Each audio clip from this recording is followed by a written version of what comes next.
So even though I'm home, I still have media events that I go to, and one that I just did at this Deserted Ontario Place theme park. So I was just riding along. 180 back on itself.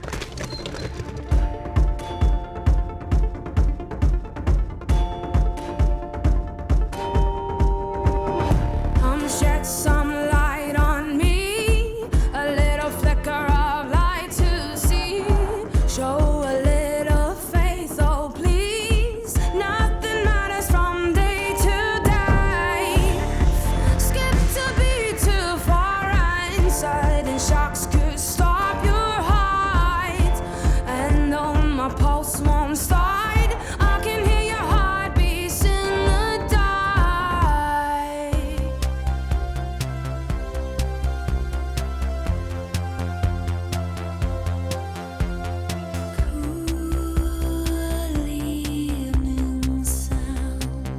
This is the wicked section. You actually go through this cave.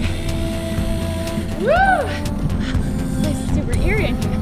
180 back on itself. You okay? Oh, I broke my derailleur.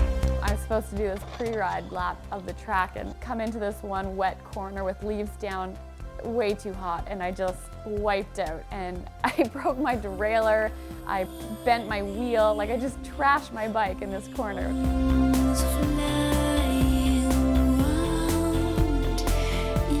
Dr. Kevin Jardine is just a brain full of knowledge on how the body works and what's going on, and he's someone that I trust, you know, like it's important to have that person that you can rely on and that knows pretty much anything and everything about how the body works. So after I get in to see him, I can leave almost feeling reset and ready to go. So today I'm gonna go see Dr. Kevin Jardine over at Urban Athlete here in Toronto, and he's a biomechanical specialist, he's a chiropractor, but we call him the body whisperer.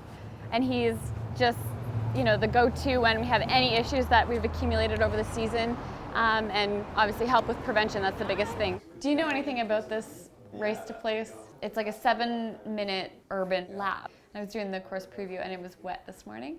There's a whole bunch of pine needles laying down, and then he was like crash and I ripped my derailleur off. Oh, I'm bruised pretty good. Like, I hate shit. As a high performance athlete and training for so many months before the race season even begins, and the travel itself and just the demands of our sport is pretty gruesome. You know, over X amount of months, little things in your body add up. I can turn this leg in. This one is not moving. I've crashed on that hip a lot. Typically there's some blockage in through the hip and in through the lower back, some of which might be kind of aggravated just from the fall on the hip on that side.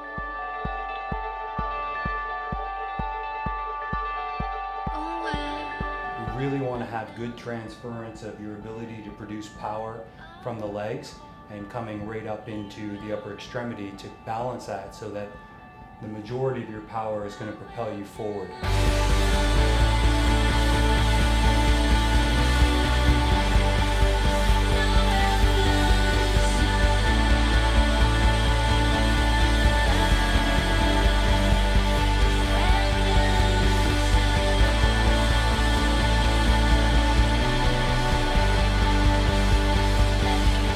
Sister-in-law works at this brand new high school in town, and they occasionally have guest speakers in, so when I got home she gave me a call and asked me to come and talk to her phys ed class. And I love doing that. I love, you know, talking to the younger generation and sharing stories. The Brooklyn High School just opened fresh this September, and it's literally 2K down the road from where I live. My sister-in-law works here in the gym department, so I'm here this morning to hang out with all the girls. All right, let's go. Hi, welcome to Brooklyn. Yeah, thanks. Huh? I'm glad you're here. Such a good vibe already. Like, I'm used to high school hallways where they're like dark blue or orange. Yeah. And just cosmetically already, it's like a way more modern approach. It's really bright and clean. And I love going back to school. Oh.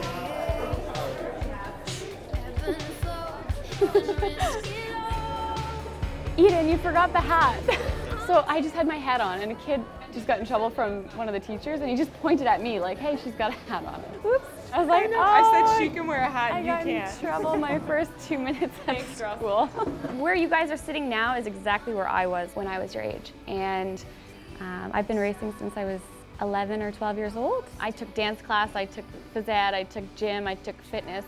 So I think in grade 12 I had like 4 classes in the gym. I had to sit in class every day and go through all the steps that everyone else had to. So being a professional athlete or a professional in any walk of life still starts from where you guys are sitting. I had to travel quite a bit for racing, so I missed a little bit of school. So it was hard, but I had to focus pretty hard to stay caught up because my mind was always like on the road and like on training. And I think looking back now, I wish I had have jumped right into university and crushed some years while I was still traveling. But I was fortunate enough to get some really amazing sponsors at such a young age that I almost couldn't not take that opportunity. Thank you so much for having me and just getting to share my story. And ultimately, I just want you guys to have fun with life. When you do work hard at what you do and try to better that the next day and inspire one another, because if there's friends in the same thing you do, you're more likely to stay into the sport or the activity that you're into. I'm so used to like being in sport apparel and like sportwear all year long. When I come back to the mall, it's like see the boots and the heels and you're just like, sometimes I wish I had a normal job or just more places to go. I love shopping and I don't get to do it a lot. So when I get home, straight to Lululemon, and that's my favorite store. That's pretty much my entire wardrobe consists of Lulu. Here we are.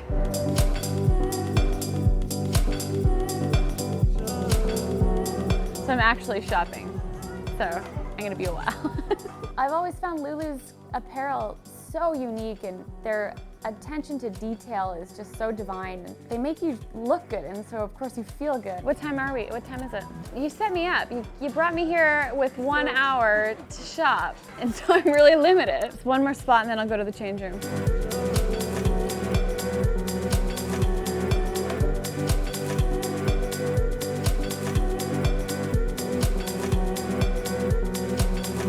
Everything about Lulu is just unbelievable and it still blows my mind even though it's a company that I've been into for so many years. It just kind of defines my interests and my passions.